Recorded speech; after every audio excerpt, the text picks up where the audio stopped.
Viral সেই হেনা অর্থাৎ এক সময়ের জনপ্রিয় চিত্রনায়িকা শাবনাজ এবার জানালেন না বলা কিছু কথা।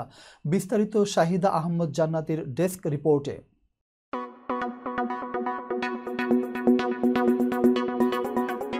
1996 সালের 26 জুলাই মুক্তি পাওয়া প্রেমের সমাধি সিনেমার একটি ক্লিপ হঠাৎ করে সামাজিক মাধ্যমে ভাইরাল হয়েছে।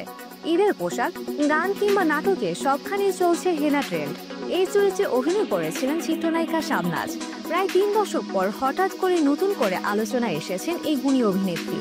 এই বিষয়ে এবার প্রথমবারের মতো টেলিভিশনে কথা বলেছেন শাবনাজ। মাছরাঙ্গা টেলিভিশনের জনপ্রিয় অনুষ্ঠান রাঙা সকালে এর ঈদ আয়োজনে বিশেষ অতিথি হিসেবে উপস্থিত হয়ে তিনি তার অনুভূতি প্রকাশ করেছেন। শাবনাজ বলেছেন, অনেকে এখনো আমাকে হেনা আপা বলে সম্বোধন করছেন। বিষয়টি মজার আবার বিস্ময়করও, কারণ আজকাল তো বেশিরভাগ সময় নেতিবাচক বিষয়গুলোই ভাইরাল হয়। সেখানে 29 বছর আগের একটি সিনেমা নতুন করে জনপ্রিয় হচ্ছে। বর্তমান প্রজন্ম আমাদের সিনেমা নিয়ে ইতিবাচকভাবে কথা বলছে। এটি সত্যি ভালো লাগার বিষয়। ভালো সিনেমার শক্তি এখানে।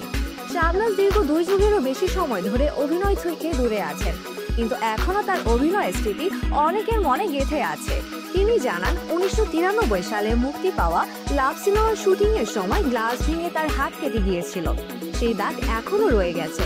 একই বছর সোহানুর রহমান সোহানের কিয়ামত থেকে কিয়ামত সিনেমায় অভিনয়ের জন্য আগাম পারিশ্রমিকও নিয়েছিলেন সে সময়ে জনপ্রিয় জুটি শাবনাজ নাইম।